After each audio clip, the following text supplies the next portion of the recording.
ജബൽപൂരില് വൈദികരെ ആക്രമിക്കുന്നു, കേരളത്തിൽ വന്നിട്ട് കേക്ക് കൊടുക്കുന്നു. ഇതൊക്കെ ഞാൻ പറഞ്ഞല്ലോ, ഇതിപ്പോ എല്ലാ കാലത്തും ഉള്ളതാണ്. ക്രൈസ്തവ സമൂഹത്തെ തെറ്റിദ്ധരിപ്പിക്കാൻ നിർണായകമായ ഓരോ സന്ദർഭങ്ങളിലും ഇത്തരം സാഹചര്യങ്ങൾ ഉണ്ടാവാറുണ്ട്. തെരഞ്ഞെടുപ്പ് നടക്കുമ്പോൾ ദില്ലിയിൽ ഏതെങ്കിലും ഒരു പള്ളിക്ക് കല്ലെറിയുക, ക്രൈസ്തവ സമൂഹം ശരിയായ നിലപാട് സ്വീകരിച്ച് മുന്നോട്ട് വരുമ്പോൾ അവരെ തെറ്റിദ്ധരിപ്പിക്കാൻ എവിടെയെങ്കിലും ഒരു പുൽക്കൂട് തകർക്കുക, ഇതൊക്കെ കേരളത്തിലും ഇന്ത്യയിലും പതിവുള്ള കാര്യമാണ്. സർക്കാരിൻ്റെ നിലപാട് വളരെ കൃത്യമാണ്. വാജ്പേയി സർക്കാരിൻ്റെ കാലത്തായാലും ഇപ്പോൾ മോദി സർക്കാരിൻ്റെ കാലത്തും അത്തരത്തിലുള്ള ഫ്രിഞ്ച് എലിമെൻസിനെതിരായിട്ടുള്ള ശക്തമായ നിലപാട് എല്ലാ കാലത്തും സ്വീകരിച്ചിട്ടുണ്ട്. സർക്കാരും പാർട്ടിയും ആരുടെ കൂടെ എന്നുള്ളതാണ് ഇതിലേറ്റവും പ്രധാനപ്പെട്ടത്. അതുകൊണ്ട് ഈ തരത്തിലുള്ള തട്ടിപ്പുകളൊന്നും ഈ രാജ്യത്തെ ന്യൂനപക്ഷ സമൂഹം വിശ്വസിക്കാൻ പോകുന്നില്ല. ഈ ജബൽപൂരിൽ വൈദികന്റെ മുഖത്തേറ്റ അടി ഇന്ത്യൻ ജനാധിപത്യത്തിന്റെ മുഖത്താണ്, തിരുമുഖത്താണ് അടിയേറ്റതെന്നാണ് ഇന്നലെ പാംപ്ലാനി പിതാവ് പറഞ്ഞത്. അല്ല, അതൊക്കെ ഞാൻ പറഞ്ഞല്ലോ, ഇത് രാഷ്ട്രീയമായിട്ട് ഇതിനെ ഉപയോഗിക്കാൻ വേണ്ടിയിട്ടുള്ള ബോധപൂർവമായിട്ടുള്ള ശ്രമം നടന്നുകൊണ്ടിരിക്കുകയാണ്. അപ്പോൾ അതിൽ കുറേ ആൾക്കാർക്ക് തെറ്റിദ്ധാരണ വരും. പക്ഷെ കുറച്ച് ദിവസം കഴിയുമ്പോൾ അതെല്ലാം ബോധ്യമാവും. ഇപ്പോൾ പാലക്കാട് വലിയ തോതിൽ വിവാദമായില്ലേ? സത്യം എന്താണെന്ന് ക്രൈസ്തവ സമൂഹത്തിന് മനസ്സിലായല്ലോ. പിന്നെ എന്തിനാണ് ഇതിന് നമ്മളിങ്ങനെ ഞങ്ങൾക്ക് എന്തായാലും ഇക്കാര്യത്തിൽ വേവലാതിയില്ല. BJP ഒരു രാഷ്ട്രീയ പാർട്ടി എന്നുള്ള നിലയിലും മോദി സർക്കാർ രാജ്യത്തെ സർക്കാർ എന്നുള്ള നിലയിലും കൃത്യമായ ധാരണയോടുകൂടിയാണ് മുമ്പോട്ട് പോകുന്നത്. ഒരു തരത്തിലുള്ള വർഗീയ ശിഥിലീകരണ പ്രവണതകളെയും പ്രോത്സാഹിപ്പിക്കുന്ന സമീപനമില്ല. മുനമ്പത്തിന്റെ കാര്യത്തിലും വഖഫിന്റെ കാര്യത്തിലും അതാണ് കണ്ടത്. ഇന്നലെ മുനമ്പത്തിന്റെ വിഷയത്തിൽ പാംപ്ലാനി പിതാവ് പറഞ്ഞത് ഒരു രാഷ്ട്രീയ പാർട്ടി പറയുന്നതും വിശ്വാസത്തിലെടുക്കണ്ട. അല്ല, അങ്ങനെ ഇത് രാഷ്ട്രീയമായിട്ട് ഞങ്ങൾ ആരോടും പറഞ്ഞിട്ടില്ലല്ലോ. ഇതിലെന്തായിരിക്കുന്നത്?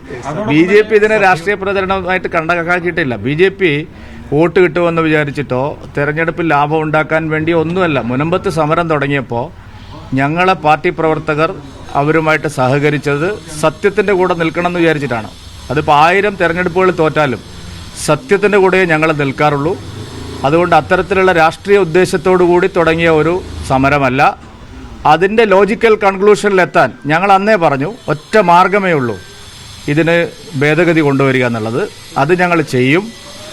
കേരളത്തിലെ സർക്കാർ പറഞ്ഞത് ജുഡീഷ്യൽ കമ്മീഷനെ വെച്ച് പരിഹാരം കാണുമെന്നാണ്. ഹൈക്കോടതി തന്നെ അത് എടുത്ത് എറിഞ്ഞു കളഞ്ഞു. അപ്പോൾ നമുക്കെല്ലാം അറിയാമല്ലോ, ഞങ്ങളൊരു കാര്യം പറഞ്ഞു, അതിന് ലോജിക്കൽ കൺക്ലൂഷനിലെത്തി. ഞങ്ങൾ പറഞ്ഞത് വഖഫിലെ പ്രശ്നത്തിൻ്റെ കാതലായ പ്രശ്നത്തിന് പരിഹാരം ഉണ്ടായാലേ മുനമ്പത്തെ ഭൂമി പ്രശ്നം പരിഹരിക്കും. ഒരു മുനമ്പത്ത് മാത്രമല്ല, അനേകായിരം സ്ഥലങ്ങളിൽ ഈ പ്രശ്നമുണ്ട്. അവിടെയെല്ലാം അവർക്ക് ആശ്വാസമാണ്. അതുകൊണ്ടാണ് ഞാൻ പറഞ്ഞത്, ഞങ്ങളൊരു നിലപാടെടുത്തു. ആ നിലപാട് കേന്ദ്രത്തെ ബോധ്യപ്പെടുത്തിയിട്ടാണ് ഞങ്ങളെടുത്തത്. കേന്ദ്രത്തിലെ സർക്കാരിനെയും പാർട്ടി നേതൃത്വത്തെയും ബോധ്യപ്പെടുത്തിയിട്ടാണ് ഞങ്ങൾ മുനമ്പത്തിന് ഐക്യദാർഢ്യം പ്രഖ്യാപിച്ചത്. അല്ലാതെ VD സതീശനും പാണക്കാട് തങ്ങളും ചെയ്യുന്ന പോലെ ഞങ്ങൾ നിങ്ങളുടെ കൂടെയാണ്, മുനമ്പത്ത് വഖഫ് ഭൂമിയല്ല എന്നൊക്കെ കള്ളം പറയുകയും അവരെ പറ്റിക്കുകയും ഭേദഗതി വന്നപ്പോൾ പാർലമെൻറ്റിൽ ചതിക്കുകയും ചെയ്ത കൂട്ടത്തിലല്ല ഞങ്ങൾ. ഞങ്ങൾക്ക് ചെയ്യാൻ കഴിയുന്ന കാര്യങ്ങളെ ഞങ്ങൾ പറയുള്ളൂ. മുനമ്പത്തുകാരോട് ഞങ്ങളൊരു വാഗ്ദാനം കൊടുത്തു, ശാശ്വതമായ പരിഹാരം ഞങ്ങൾ ഉണ്ടാക്കും. അത് ഇപ്പോൾ യാഥാർത്ഥ്യമായി. അങ്ങനെയാണ് ഓരോ കാര്യത്തിലും ഞങ്ങളുടെ നിലപാട്. അല്ല, അതിന്റെ അടിസ്ഥാന കാരണം എന്താണ്? LDFിലും UDFിലുമുള്ള വിശ്വാസം അവർക്ക് നഷ്ടമായിരിക്കുന്നു.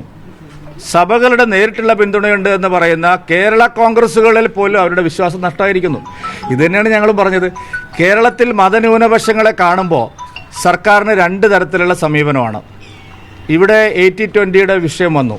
വിഭവങ്ങൾ പങ്കുവെക്കുമ്പോൾ സംവരണത്തിൻ്റെ കാര്യത്തിൽ 20% മാത്രമാണ് ക്രിസ്ത്യൻ സമൂഹത്തിന് കിട്ടിയത്. അത് പോരാ. 18% വരുന്ന ക്രൈസ്തവർക്ക് ജനസംഖ്യാനുപാതികമായിട്ടുള്ള ശതമാനം ലഭിക്കണം, വിഹിതം ലഭിക്കണം എന്ന് ഏതെങ്കിലും പൊളിറ്റിക്കൽ പാർട്ടി പറഞ്ഞിട്ടുണ്ടോ? ഞങ്ങൾ മാത്രമേ പറഞ്ഞിട്ടുള്ളൂ.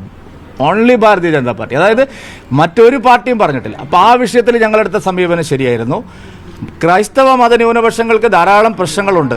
അവിടെയെല്ലാം LDFും UDFും അവരെ അവഗണിച്ചുകൊണ്ട് മുസ്ലിം ന്യൂനപക്ഷത്തിന് വേണ്ടി മാത്രം നിൽക്കുന്നു എന്നുള്ളതാണ് പ്രധാനപ്പെട്ട പ്രശ്നം. അത് ഞങ്ങളുടെ പ്രശ്നമല്ല, ക്രൈസ്തവ സമൂഹത്തിൻ്റെ കൺസേൺ ആണ്.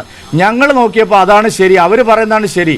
2 മതന്യൂനപക്ഷങ്ങളെ 2 രീതിയിൽ കാണുന്നത് ശരിയല്ല. അതുകൊണ്ട് ഈ വിഷയത്തിൽ ഒരു സമീപനം വേണം. ഞങ്ങൾ മാത്രമേ ആ സമീപനം എടുത്തുള്ളൂ. കോൺഗ്രസിന് ധൈര്യമില്ല. ഇപ്പോൾ വെള്ളപ്പള്ളി നടേശൻ്റെ മലപ്പുറം പ്രസ്താവനയുടെ പേരിൽ എന്തൊക്കെ ബഹളമാണ് ഇവർ നടത്തുന്നത്. ഇവിടെ എന്തെല്ലാം ആക്ഷേപങ്ങൾ ക്രൈസ്തവ സമൂഹത്തിനെതിരെ ഉയർന്നു വന്നു. അവരുടെ അവകാശങ്ങൾ ചോദ്യം ചെയ്യപ്പെട്ടു. അപ്പോഴൊന്നും ആരും പ്രതികരിച്ചില്ലല്ലോ. പാലാ ബിഷപ്പ് ഹൗസിന് നേരെ ആക്രമണം നടന്നപ്പോൾ കത്തോലിക്ക സഭയുടെ പിന്തുണയുണ്ടെന്ന് അവകാശപ്പെടുന്ന കേരള കോൺഗ്രസ്സുകാർ പോലും അവിടെ വന്നില്ല. ഞങ്ങൾ പോയി, ഞങ്ങൾ വോട്ട് കിട്ടുമെന്ന് വിചാരിച്ചിട്ടല്ല, പാലയിൽ ഈ തെരഞ്ഞെടുപ്പിൽ ജയിക്കാമെന്ന് വിചാരിച്ചിട്ടല്ല ഞങ്ങൾ പോയത്. ഞങ്ങൾ മാത്രമേ പോയിട്ടുള്ളൂ.